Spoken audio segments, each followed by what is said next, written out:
Hello అండి, welcome to our channel Akhil home style cooking. ఈరోజు మన రెసిపీ వచ్చేసి ఇన్స్టెంట్గా తక్కువ ఇంగ్రీడియంట్స్ ఇడ్లీ ఎలా చేయాలో చూసేయండి. రెండు ఇంగ్రీడియంట్స్తో అప్పటికప్పుడు ఈ ఇడ్లీని అయితే చాలా ఈజీగా అయితే చేసుకోవచ్చు. ఈ వీడియోలో అయితే ఎక్కడ స్కిప్ చేయకోకుండా అయితే చూసేయండి. మరి ముందుగా అయితే ప్రాసెస్లోకి అయితే వెళ్ళిపోదాం. ఒక అరకప్పు అటుకులు అయితే తీసుకున్నాను. ఈ అటుకులైనా పర్వాలేదు, ఏదైనా ఒక బౌల్ అయితే తీసుకుని దానిలోకి అటుకులు అయితే వేసేసుకోవాలి.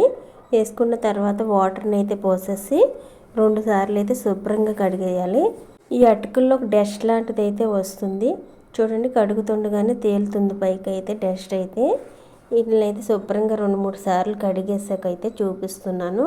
ఇప్పుడైతే 10 నిమిషాల పాటు నానబెట్టేసేయాలి. 10 నిమిషాల తర్వాత అయితే చూడండి మెత్తగా అయితే ఇలా నానిపోయాయి. ఇప్పుడు మిక్సీ జార్ అయితే తీసుకుని దానిలోకి అయితే వేసేస్తున్నాను.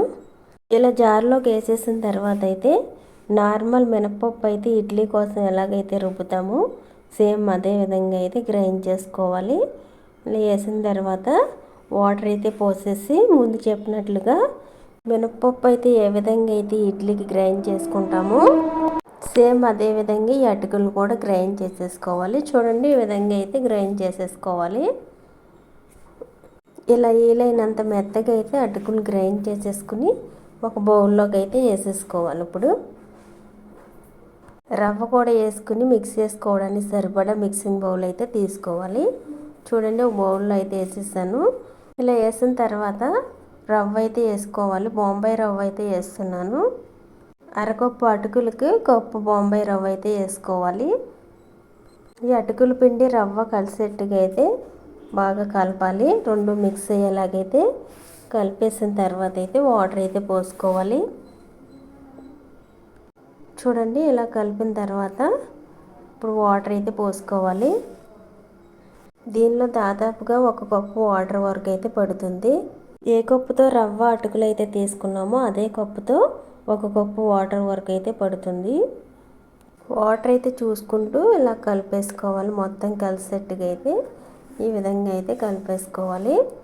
1 కప్పు వాటర్ అయితే కరెక్ట్గా అయితే పట్టిందండి నాకైతే. ఇడ్లీ వేసుకోవడానికి పిండి ఏ విధంగా ఉండాలి. ఇప్పుడు మూత పెట్టేసి 10 నిమిషాల పాటు అయితే నానబెట్టుకోవాలి. బొంబాయి రవ్వ వేస్తాం కాబట్టి నానుతుంది, నానబెట్టుకోవాలి 10 నిమిషాల పాటు. రవ్వ అనేది ఈ విధంగా అయితే నానింది. ఇందులో టేస్ట్ తగ్గట్టుగా సాల్ట్ అయితే వేసుకోవాలి. అలాగే 1 పావు టీ స్పూన్ వరకు బేకింగ్ సోడా అయితే వేస్తున్నాను. మనం వేసే ఇడ్లీ ఇన్స్టెంట్గా వేస్తున్నాం కాబట్టి బేకింగ్ సోడా అనేది వేసుకోవాలి. వేస్తేనే ఇడ్లీ అయితే పర్ఫెక్ట్గా అయితే వస్తాయి. ఇలా సాల్ట్ సోడా వేసిన తర్వాత అయితే ఒకసారి అయితే బాగా కలపాలి. ఇప్పుడు ఇడ్లీ పాత్ర అయితే తీసుకోవాలి. ఇడ్లీ పాత్రని తీసుకున్న తర్వాత ఇడ్లీ పాత్రలోకి అయితే వాటర్ అయితే పోసుకోవాలి. 1 గ్లాస్ వాటర్ వరకు అయితే పోసుకుని బాయిల్ చేసుకోవాలి స్టవ్ ఆన్ చేసి. ఈ వాటర్ మరిగే లోపలైతే ఇడ్లీ రేకుల్లోకి అయితే ఇడ్లీ పిండిని అయితే వేసేసుకుందాం. ఇప్పుడు ఇడ్లీ రేకులు అయితే తీసుకుని రేకులకి ఆయిల్ గ్రీజ్ చేసుకోవాలి. చూడండి ప్రతి రేక్కి ఇలా ఆయిల్ గ్రీజ్ చేసుకుని ఇడ్లీ పిండిని అయితే వేసేసుకోవడమే. ఇలా మనకి ఎన్ని ఇడ్లీలు కావాలో చూసుకుని రేకుల్లోకి అయితే వేసేసుకోవడమే. ఇలా ఇడ్లీ రేకుల్లో పిండి వేసేటప్పుడు మటుకు ప్రతి రేక్కి ఆయిల్ గ్రీజ్ చేసుకోవాలి.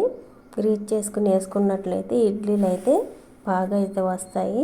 చూడండి ఇడ్లీ రేక్ పైన రేక్ పెట్టేటప్పుడు మటుకు ఇడ్లీ పైన ఇడ్లీ వచ్చేలా మటుకు పెట్టకూడదు, ఇడ్లీ పైన హోల్స్ వచ్చేలా అయితే పెట్టుకోవాలి. ఇప్పుడు ఇడ్లీ గిన్నెలో వాటర్ అయితే మరుగుతున్నాయి. ఇడ్లీ స్టాండ్ అయితే పెట్టేస్తున్నాను. పెట్టిన తర్వాత మీడియం ఫ్లేమ్లో 5-6 నిమిషాలు ఉడికించిన తర్వాత ఒకసారి అయితే చూద్దాం. ఇప్పుడైతే మూత అయితే తీసి చూస్తున్నాను. ఏలికి కానీ అంటుకున్నట్లయితే పిండి కానీ ఉడకనేనట్లు ఇంకొంచెం సేపు అయితే ఉడికించుకోవాలి. ఇప్పుడైతే నాకు ఏలికైతే అంటుకోలేదు. స్టాండ్ అయితే తీసేస్తాను స్టవ్ ఆపేసి. ఇప్పుడు ఇడ్లీ అయితే తీసేస్తున్నాను. ఇడ్లీ మటు చాలా బాగా అయితే వచ్చాయండి.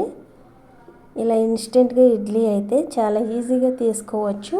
చాలా తక్కువ ఇంగ్రీడియంట్స్ కూడా 2-3 ఇంగ్రీడియంట్స్తోని ఇడ్లీని అయితే చేసేసుకోవచ్చు. పెరుగు కూడా అవసరం లేదు ఇడ్లీలోకి అయితే. సూపర్ టేస్టీగా కూడా ఉంటాయి. ఒక్కసారి మీరు కూడా ట్రై చేసి చూడండి. ఇలా అయితే చాలా చాలా ఈజీగా చేసేస్తారు, చాలా చాలా ఇష్టంగా కూడా తినేస్తారు. ఈ ఇడ్లీలోకి ఏ చట్నీ అయినా కానీ సూపర్గా అయితే ఉంటుంది. ఈ ఇన్స్టెంట్ ఇడ్లీ రెసిపీ మీకు నచ్చినట్లయితే లైక్ చేయండి, సబ్స్క్రైబ్ చేసుకునే వాళ్ళు సబ్స్క్రైబ్ చేసుకోండి.